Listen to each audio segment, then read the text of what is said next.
Hello दोस्तों, the prod server में आपका स्वागत है। और आज हम पढ़ेंगे आईओ रिडायरेक्शन। तो आईओ रिडायरेक्शन का सिंपल मीनिंग ये है कि इनपुट आउटपुट रिडायरेक्शन। मतलब हम कमांड लाइन में जो भी कमांड लिखते हैं वो एक तरीके से इनपुट होता है हमारी मशीन के लिए, हमारे सीपीयू के लिए। और इस इनपुट को प्रोसेस करता है हमारा सीपीयू और फिर आउटपुट जनरेट करता है कोई सी भी कमांड की। अगर हमें फाइल्स की लिस्ट देखनी है, हमें सिस्टम इन्फो देखनी है, हमें सीपीयू इन्फो देखनी है, कोई भी कमांड हो वो एक इनपुट की तरह होता है। और उस कमांड को प्रोसेस होने के बाद जो हमें रेंडर होता है जो भी टर्मिनल पे, उसे हम आउटपुट कहते हैं। तो इनपुट आउटपुट को हम इजीली हैंडल कर सकते हैं रिडायरेक्शन की मदद से। हैंडल मतलब मैनेज करना, कि अगर हम कोई भी इनपुट दे रहे हैं कमांड लाइन को, टर्मिनल को, तो वो जो हमें आउटपुट दे रहा है वो कमांड लाइन पर स्टिल एग्जिस्ट है। अगर हम कमांड लाइन को क्लोज करते हैं तो वो आउटपुट हमें विजिबल नहीं होगा और उस आउटपुट को हम दोबारा नहीं गेट कर पाएंगे जब तक हम दोबारा कमांड एग्जीक्यूट ना करें। तो इस तरीके से हमें प्रॉब्लम हो सकती है जब हम बहुत कॉम्प्लेक्स टास्क कर रहे हों। फॉर एग्ज़ाम्पल हम नेटवर्क इन्फॉर्मेशन देखना चाहते हैं और रियल टाइम पे जो भी नेटवर्किंग इन्फॉर्मेशन आ रही है, लाइक कौन सा पोर्ट ओपन है, कौन सा लिसन स्टेट में है, कौन सा आईपी हमारे मशीन को एक्सेस कर रहा है, ये सारी इन्फॉर्मेशन कमांड लाइन पे तो हम देख सकते हैं कमांड चला के, बट वो आउटपुट सेव नहीं होगा फ्यूचर पर्पस के लिए। तो उस आउटपुट को सेव करने के लिए हम रीडायरेक्ट कर देते हैं उस आउटपुट को किसी फाइल्स या फोल्डर्स में। इसी को रीडायरेक्शन कहते हैं। तो रीडायरेक्शन हमारी काफ़ी हेल्प करता है सिस्टम की कॉन्फ़िगरेशन सेव करने में, लॉग्स को सेव करने में। फॉर एग्ज़ाम्पल हम एक Node.js का सर्वर चला रहे हैं अपनी मशीन में, तो क्या होता है रियल टाइम पे Node.js के सर्वर को जो भी हिट करता है, हिट करने के दौरान जो भी आउटपुट होता है वो लॉग्स फाइल में सेव होता रहता है कि किस आईपी ने उसको एक्सेस किया और किस आईपी ने कौन सा यूआरएल, कौन सा पाथ एक्सेस किया। तो ये सारी चीज़ें लॉग्स फाइल में सेव होने लगती हैं।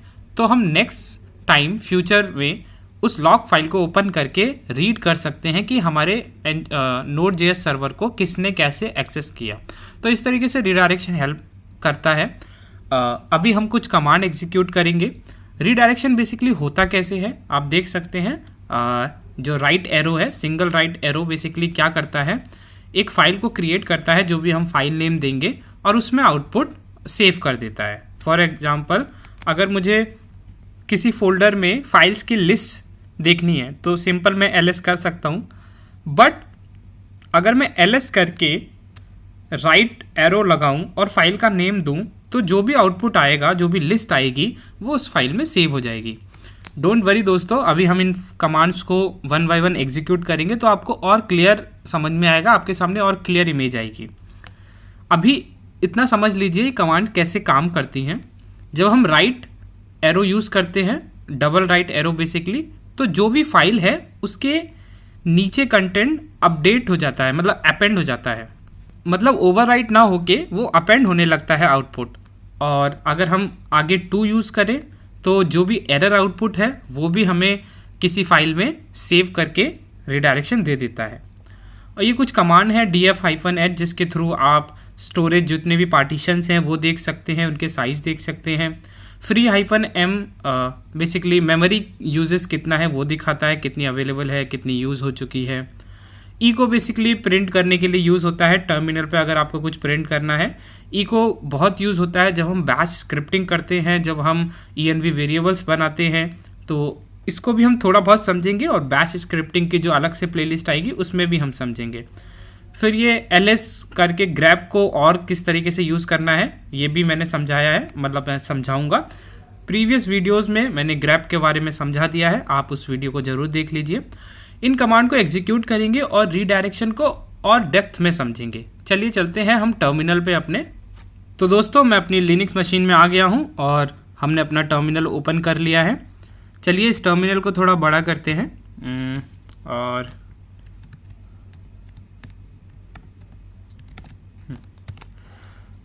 आई होप आपको स्क्रीन विजिबल होगी।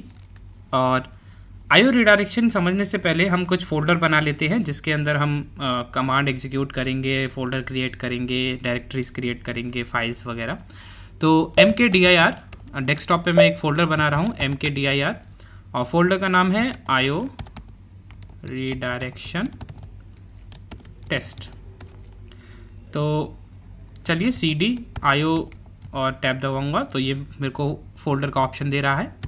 ls करूँगा, ls-la करूँगा, क्योंकि इस फाइल में, इस फोल्डर में कुछ नहीं है इस समय, तो स्टिल ये एम्प्टी दिखाएगा लिस्ट को। तो चलिए एक कमांड के बारे में समझते हैं, अप टाइम अगर मैं लिखूँगा तो आप देख सकते हैं इसने सिस्टम की इन्फॉर्मेशन दी है। मतलब सिस्टम की इन्फॉर्मेशन मतलब कि सिस्टम कब से ये ऑन है, कितने टाइम चल रहा है, कितने यूज़र्स हैं, एट्सेट्रा। तो आप ये देख सकते हैं लास्ट ये बूट हुआ था इस समय, और तब से ये ओपन है 18 आवर्स समझ सकते हैं। और एक यूज़र है इस समय, जितने भी यूज़र एक्सेस करेंगे नंबर ऑफ़ यूज़र बता देगा, और कितना लोड एवरेज है सीपीयू के लिए वो सब बता रहा है। तो अप टाइम एक नॉर्मल सी सिस्टम कमांड है जो हमें सिस्टम के बारे में थोड़ी सी इन्फॉर्मेशन देती है कि कब से वो ऑन है। तो आप देख सकते हैं ये आउटपुट, इसने मेरे को ये आउटपुट दिया है। अगर मैं इस टर्मिनल को क्लोज कर दूंगा तो ये आउटपुट इनविजिबल हो जाएगा और ये चला जाएगा, मैं इसको गेट नहीं कर सकता। इट मीन्स मैं नहीं जान सकता कि इस समय मैंने जो अप टाइम देखा था वो क्या था। फ्यूचर में अगर मैं देखना चाहूँ कि मैंने 2 घंटे पहले अप टाइम एक कमांड लिखी थी, उसमें क्या क्या कॉन्फ़िगरेशन आई थी वो मैं नहीं देख सकता, उसमें क्या क्या डिटेल्स थी वो मैं नहीं जान पाऊँगा अगर मैंने टर्मिनल क्लोज कर दिया। अगर मुझे आउटपुट देखना है तो मेरे को टर्मिनल ओपन करके रखना पड़ेगा, पर मैं ये नहीं चाहता, मैं क्यों टर्मिनल ओपन करूँ। तो इसलिए मैं इस आउटपुट को रिडायरेक्ट करूँगा किसी फाइल में, ताकि ये आउटपुट सेव हो जाएगा और फ्यूचर में मैं जब चाहे उस फाइल को ओपन करके वो आउटपुट देख सकता हूँ। तो चलिए रिडायरेक्शन करते हैं। तो अप टाइम राइट एरो, और मैं कोई भी फाइल का नाम लिखूँगा, ये फाइल वो क्रिएट करेगा और आउटपुट उसमें सेव कर देगा। तो अप टाइम यहाँ पे लिखते हैं सिस्टम इन्फो, है ना, systeminfo.txt। तो अब आप देख सकते हैं कि इसने ये आउटपुट टर्मिनल पे रेंडर नहीं किया, तो क्या इसने इस फाइल में ये आउटपुट डाला और क्या ये फाइल क्रिएट भी हुई। तो अगर मैं ls लिखता हूँ तो ये फाइल क्रिएट हो चुकी है। इट मीन्स मैं इसको कैट कर सकता हूँ, मतलब ओपन करके रीड कर सकता हूँ। तो देखिए दोस्तों, इस फाइल में अप टाइम की इन्फॉर्मेशन है। इट मीन्स मैंने उस समय पे जो भी अप टाइम कमांड चलाई थी उसका आउटपुट मैं हमेशा देख सकता हूँ। ठीक है, आप देख सकते हैं डिफरेंस, इधर 1807 था, इधर 1809 है। 2 मिनट बाद मैंने ये कमांड चलाई थी। अब आगे बढ़ते हैं। ये तो हो गई फाइल में डेटा को, आउटपुट को रिडायरेक्ट करने की बात। पर अगर मैं दोबारा अप टाइम चलाऊँ और सिस्टम इन्फो में ही डालूँ तो क्या आउटपुट आएगा। ये आउटपुट तो नहीं आना चाहिए, ये टाइम बदलना चाहिए 1809 की जगह। तो कैट करते हैं तो हाँ दोस्तों 1810 आ गया। But what about this output, ये आउटपुट तो खो गया। तो इसलिए हम सिंगल राइट एरो की जगह डबल राइट एरो लगाएंगे जो फाइल में बेसिकली डेटा को अपेंड करता जाएगा, ना कि ओवरराइट करेगा।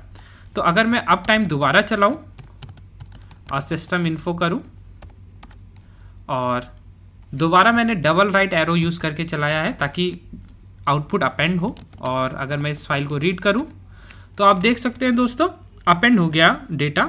फर्स्ट ये था, सेकंड ये था।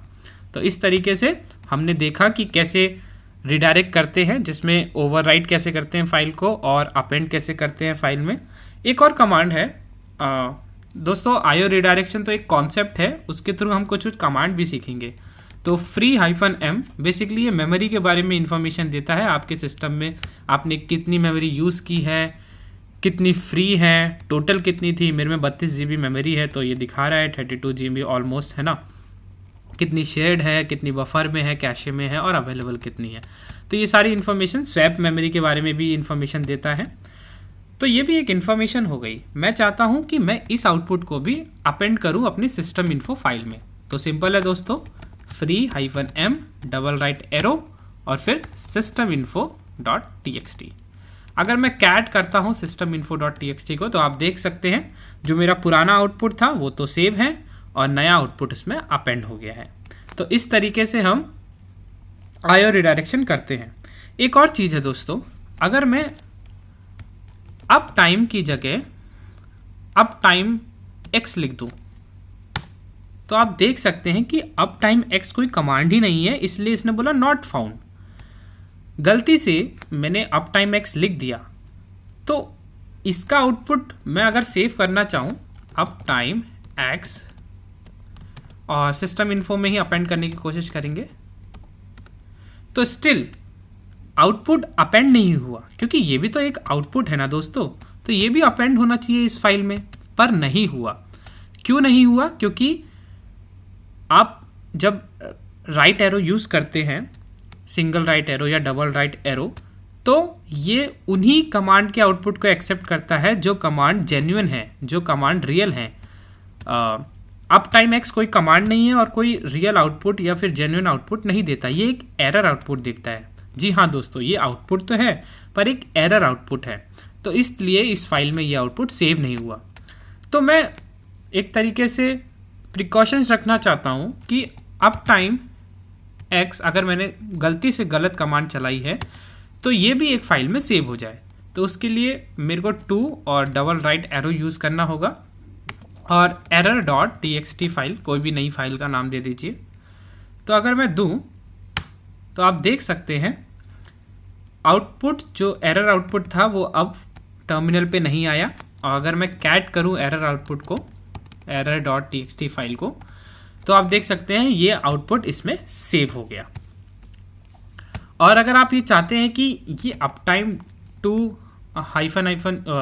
डबल एरो जो है वो सिस्टम info.txt में ही सेव हो, तो उसके लिए भी अप टाइम x और 2 double arrow and then system info आप कर सकते हैं, तो इसमें ये अपेंड हो जाएगा। तो आप देख सकते हैं दोस्तों ये आउटपुट अपेंड हो गया जो भी आपका एरर आउटपुट था। बट आप इसको मत फॉलो कीजिएगा, क्योंकि अगर एक फाइल में आप आउटपुट रखना चाहते हैं तो वही आउटपुट रखिए जो रियल आउटपुट है, जो कमांड से कुछ जेन्युइन आउटपुट आ रहा है, एरर आउटपुट मत रखिए, वरना आप कंफ्यूज हो जाएंगे कि कौन सा आउटपुट सही है कौन सा गलत। तो इस तरीके से एरर को कैसे हैंडल करना है रिडायरेक्शन में हमने वो भी समझा। और अब आगे एक और कमांड है df-h। तो इसमें आप मल्टीपल जो भी माउंट पॉइंट्स हैं आपके सिस्टम में, आपकी मशीन में पार्टीशंस हैं, आप उसकी इन्फॉर्मेशन देख सकते हैं, उनके साइजेस देख सकते हैं। जैसे एक ये पार्टीशन है, उसका साइज़ अप्रॉक्स 150 GB 174 GB है। एक और पार्टीशन मेन है ये, और ये 51 GB एंड 96 MB। तो इस तरीके से कितना यूज़ किया है, फिर ये इसके माउंट पॉइंट क्या है। ये तो पार्टीशन बना है बट इसका माउंट पॉइंट रूट है, रूट पे ये पार्टीशन एक्सेस हो रहा है। तो इस तरीके से आप इस कमांड को थोड़ा समझिए, आगे जाके इसको यूज़ करेंगे फर्दर। तो हम चाहते हैं कि मैं इस इन्फो को भी systeminfo.txt में रिडायरेक्ट कर दूं, तो सिंपल है df-h। आप जान चुके हैं डबल राइट एरो यूज़ करना है, systeminfo.txt कैट करूँगा system.t, तो आप देख सकते हैं ये इन्फो भी मेरे पास आ गई है। तो इस तरीके से रिडायरेक्शन होता है दोस्तों। और एक और चीज़, अगर मैं ls करूँ तो मैं 2 फाइल देख सकता हूँ। ls-l करूँ तो मैं थोड़ा डिटेल्ड व्यू परमिशंस के साथ देख सकता हूँ कि किसे परमिशन है किसे नहीं। ये भी मैं नेक्स्ट वीडियो में या नेक्स्ट वीडियो में आपको समझाऊंगा दोस्तों कि ये परमिशंस कैसे यहाँ पे विजिबल हैं, क्या मतलब है इन सब का। डोंट वरी, हम सारी कमांड लेके आएंगे, सारे कॉन्सेप्ट लेके आएंगे लिनक्स में। बट आप सब्सक्राइब कर दीजिएगा चैनल को, ताकि हम इससे मोटिवेट हो और हम और प्लेलिस्ट लेके आए, हमारी टीम और काम कर पाए। अगर मेरे को वही फाइल देखनी है जो एरर कीवर्ड से शुरू है, तो उसके लिए सिंपल है ls पाइप देन grep और कीवर्ड नेम ERR भी लिख दूंगा तो चलेगा। इसने मेरे को वही फाइल लिस्ट करके दी है जिसमें एरर कीवर्ड है, ERR कीवर्ड है। तो इस तरीके से भी आप grep का यूज़ कर सकते हैं और कुछ प्रीवियस वीडियोस में मैंने ग्रेप के ऊपर जो भी मैंने कॉन्सेप्ट समझाए हैं उस तरीके से आप मेथड को यूज़ कर सकते हैं, इट्स योर चॉइस। तो इस तरीके से हमारा आईओ रिडायरेक्शन एक तरीके से कंप्लीट होता है। इसके बारे में हम और एडवांस में समझेंगे आगे जाके। अभी इतना ही, बिगिनर लेवल पे और मीडियम लेवल पे इतना ही। और आप प्रैक्टिस कीजिए रिडायरेक्शन की, फाइल्स बनाइए, आउटपुट उसमें सेव कीजिए। बहुत सारी कमांड्स है लाइक pwd, whoami, ये सारी जो फाइल्स हैं, सारी जो कमांड्स हैं, इनका आउटपुट आप रिडायरेक्ट करके देखिए।